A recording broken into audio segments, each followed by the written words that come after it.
salve, rapaziada! Bora reagir a mais um vídeo aqui do Esporte SBT com as últimas notícias do Vasco, que entra em campo hoje desfalcado. Payet segue lesionado. É por isso que o Vasco precisa trazer o Felipe Coutinho e mais jogadores, né? O Payet já tem uma idade avançada, a tendência é que se lesione mesmo, né? Então precisa de mais jogadores nesse time do Vasco. Se vier Felipe Coutinho, Souza e mais outro, já vai dar uma salvada, mas o Vasco precisa urgente de meio time. Urgente de meio time para conseguir disputar o Campeonato Brasileiro em um nível maior aí. O Vasco hoje, na minha opinião, vem jogando o pior futebol do Campeonato Brasileiro. E desse jeito aí pode ser rebaixado se essa situação não mudar o mais rápido possível, né? É, bem parecido. Muito bem, o Vasco entra em campo hoje contra o Juventude, esse jogo fora de casa, tá? Vivendo uma crise dentro e fora de campo, a gente sabe disso. O Cruz Maltino vai reencontrar o Nenê. Ih, lei do ex! Ídolo do Vasco da Gama. Ele nunca faria isso, Nenê. Aquele encontro falso? O Nenê que eu conheço nunca faria isso. Esse mês, se a gente tava falando do Everton Ribeiro, esse mesmo Nenê que quando virou SAF não serviu mais pro Vasco, verdade, né? é verdade. Olha lá, olha lá, olha lá. Na volta, a gente vai também falar sobre a questão de São Januário e a sonora também do Pedrinho. Rodou. Em meio ao momento turbulento, reencontro com o ídolo. O Vasco encara o Juventude de Nenê hoje às 8 da noite no Alfredo Jaconi. O meia, que atuou em mais de 200 partidas com a camisa do Cruz Maltino, deixou o clube em abril de 2023 e virou uma das lideranças do time gaúcho. Aos 42 anos, o veterano já foi convidado pelo Vasco para retornar ao clube após a aposentadoria. Ainda em lados opostos, o confronto direto na tabela é visto como essencial na recuperação do Vasco. Em busca da primeira vitória com Álvaro Pacheco, o Cruz Maltino terá desfalques importantes. Payet segue lesionado e não viajou. Já Piton, se recuperando de uma virose, foi relacionado e pode estar à disposição. Uma coisa é certa, o reencontro do Vasco com o Nenê promete ser de fortes emoções.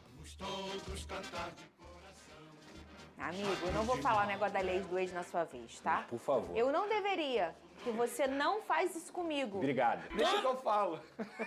Vai ser aquele encontro falso? Não, Aquele abraço fácil. esse encontro é verdadeiro. É aquele casamento que realmente durou 20 anos, próspero, construíram tudo. E aí, olha, é melhor a gente se separar agora, tá tudo bem. Mas agora a eles vão gente se se reencontrar. respeita, né? São Que amigos, fofo. um liga pro outro, se Mentira, aconselhando. Veneza. Ah, calma aí, cara. É sério, cara. O quê? Remember? Às vezes. Pode ser um dia, Pode né? ser, é. No tchau, no tchau. Verdade. Ô, Pedrosa, a gente tava relembrando aqui a saída do Nenê. O Nenê que sempre declarou que queria ficar no Vasco, que queria encerrar sua carreira no Vasco e que até voltaria para fazer a questão mais burocrática do futebol que ele pretende trabalhar depois. Não sei se os planos dele mudaram. No Vasco da Gama, né? Sim. E aí ficou, realmente, não sei se o Nenê serve mais. E olha que falta o Nenê faz. Porque ele tem uma liderança não só técnica, né? Mas uma liderança de voz. Ele é um cara muito ativo nessa questão, né? À época eu fui contra a saída do Nenê no sentido de, pra mim, naquele time ali, ele ainda tinha um papel de liderança. Mas isso aí também tem que ver se o Nenê se aceitaria naquela época ficar no banco, ser mais aquele cara de apoio, de entrar no segundo tempo, porque realmente 90 minutos o Nenê não consegue jogar mais. Então ele foi pro Juventude e se encontrou. E fez o Juventude subir pra Série A, tá aí jogando outra Série A com 42 anos. Então, pra mim, eu acho que o Nenê é exemplo de atleta pra 42, qualquer né? pessoa. Ele é um absurdo de pessoa, ele é um absurdo de jogador. E eu já falei isso aqui algumas vezes. Pra mim, ele é ídolo no Vasco. O que ele fez no Vasco da Gama, numa época terrível do Vasco, é muito maior do que, por exemplo, você fazer parte de um elenco campeão. É verdade. Porque muitas vezes ele conseguiu fazer o Vasco, e ele fala isso, né? Voltar pra Série A, fez o Vasco permanecer na Série A algumas vezes, enfim. O Nenê, pra mim, é um ídolo e merece todo o respeito da torcida vascaína. E essa questão de idolatria, né? Tem muita gente... ai, mas o fulano é ídolo, não ganhou, não ganhou. Eu acho que para times como o Botafogo, o Vasco, E, aliás, todos nós, né? Sim. Que em algum momento ali da história passou por um momento muito turbulento, que só quem acompanhava o time sabe o que se passava. Às vezes não tinha dinheiro, não tinha bola, não tinha um monte de coisa. Você tem um personagem desse que permanece, um cara que às vezes recebe propostas de times que vai brigar com coisa, vai ganhar muito mais, ficava com o salário atrasado, porque você viu que criou uma identificação. Eu digo, no Botafogo tem o Gatito, tem o Carly, teve o Jefferson. O Renato Abreu se encaixa nesse perfil na época de No Flamengo, Flamengo, né? Exatamente, o Obina. Conta pro pessoal que só... Só vive o bom momento. Os isso. Enzos, né? É.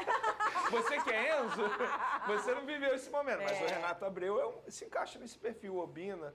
Tem outros nomes também Léo que se Moura. encaixam. Léo Moura, muito Léo tempo Moura. ficou o Léo Moura. Então, assim, Ibson. é porque idolatria, eu sempre falo aqui que é algo muito pessoal, mas eu falo que idolatria vai além do campo e bola. As atitudes fora de campo e o Nenê se encaixa nisso. Perfeito. Ele deixa o Fluminense e vem pro Vasco com um objetivo, botar o Vasco de novo na Série A. Tô errado? Não, Foi exatamente isso. Exatamente isso. E o Nenê, pra mim, é ídolo E demais conseguiu. do Vasco. E conseguiu e ficou. Ô, Pedrosa, em relação ao Pedrinho, o presidente do Vasco foi muito sincero ao falar da SAF do Vasco e revelou uma dívida com o Payet. Vamos escutar o Pedrinho e depois o Pedrosa explica. A SAF está quebrada. A SAF está quebrada. E eu já sabia que isso ia acontecer muito antes. Por isso que nós tivemos que fazer intervenção com a liminar. Isso é um ponto. As luvas estão atrasadas desde o ano passado. Desde o ano passado. A minha relação com o Payet é ótima. Ótima.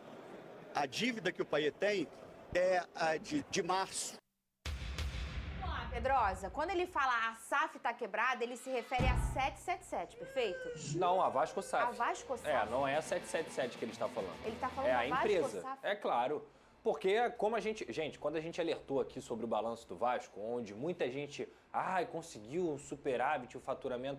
Quando você tem uma empresa que paga só 60 milhões de reais da dívida líquida, apesar de ter pagado 210 milhões de reais em dívida, 150 milhões de reais foram em juros. Juros de uma dívida que já existia. Quando essa empresa não consegue reduzir dívida, ela não investe no CT, ela tem um aporte de 270 milhões para fazer, mas que já anteriormente ela já começa a ter problemas financeiros, isso é um claro sinal de que no balanço o Vasco só sobreviveria apesar dos aportes, aliás, com os aportes. E apesar disso, quando você não tem os aportes, o que o Pedrinho vai ter que fazer agora? Ele vai ter que adiantar contrato de patrocínio, ele vai ter que conseguir vender jogadores nessa janela para fazer o Vasco sobreviver e principalmente também enxugar essa folha salarial. Voltar aos mecanismos antigos. Exato, mas os mecanismos antigos, Fernando, isso é muito importante a gente deixar claro. Adiantar contrato de patrocínio, adiantar contrato de direito de imagem e tal, isso não é uma exclusividade do associativo ou da SAF. Os clubes do Brasil fazem.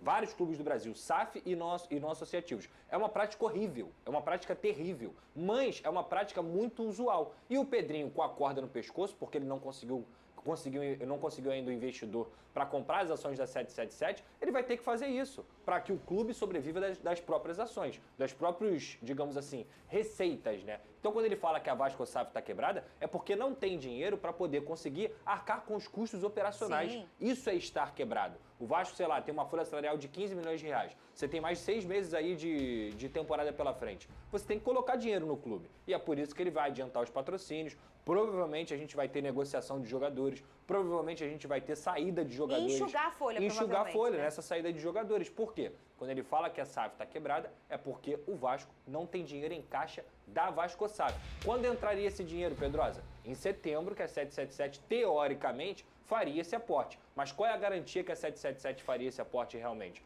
Já que todas as notícias que a gente vê no mundo inteiro... A do ano passado, eles já tinham... Demoraram um mês. Levaram até o limite da data, Exato. não foi? Uma coisa assim, meio confusa? Demoraram um mês, foi até o limite, um mês, que aí eles teriam para poder fazer essa inadimplência, eles conseguiriam fazer o aporte. O ponto é, isso cai por terra também, o que muita gente veiculou aí, de que a SAF não atrasava coisas. No ano passado a gente falou aqui, época do Andrei, usurparam o dinheiro do Andrei, ficaram com o dinheiro do Andrei, 30% do dinheiro que tinha que ter sido repassado para ele, não repassaram para fazer fluxo de caixa. Desculpa de fluxo de Com caixa. a desculpa de fluxo de caixa. Só que isso não é fluxo de caixa, isso é incompetência de gestão, porque dinheiro está entrando. Então hoje, o que o Pedrinho vê? Um Vasco sem E dinheiro. eu até te perguntei aqui no início do ano, porque eu ficava confusa mesmo.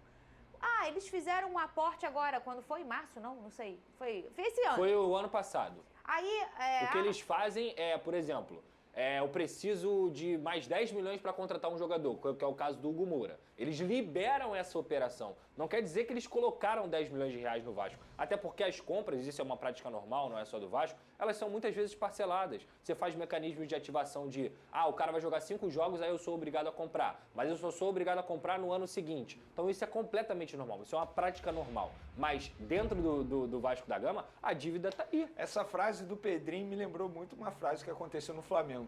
Márcio Braga, quando ele diz na frente das câmeras, o dinheiro acabou. O Pedrinho é uma evolução. A SAF está quebrada. É basicamente a mesma E olha situação. que situação delicada, e isso que o né? Vasco está fazendo, por exemplo, é o que o Vitória está fazendo. Porque muita gente fala assim, nossa, como que o Vitória está tendo dinheiro para contratar? Porque está contratando, está oferecendo dinheiro para todo mundo aí. Queria contratar o David do Vasco por 3 milhões de euros.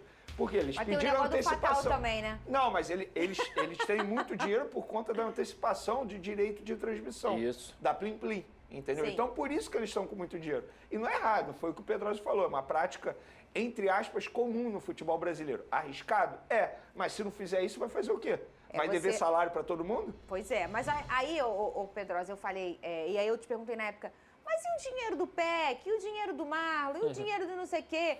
Porque eles fizeram um aporte, fizeram compras, né? Sim. Gastaram 100 e poucos milhões, mas também ganharam 100 e poucos milhões. Então, Pra você no manter- fundo, eles não, né? Foi 0x0, Fê. 0 a 0, Foi 0x0. Quando sai o balanço, e eu falo aqui no programa, o balanço é alarmante, o balanço é preocupante. Nem mesmo o tal da saúde financeira, da austeridade, da recuperação do Vasco, isso estava sendo feito, isso tinha sido deixado claro. O Vasco gastou, ou melhor, se comprometeu a gastar mais de 300 milhões de reais em um time que continua brigando pela zona do rebaixamento. Então é por isso que o Pedrinho fez a intervenção.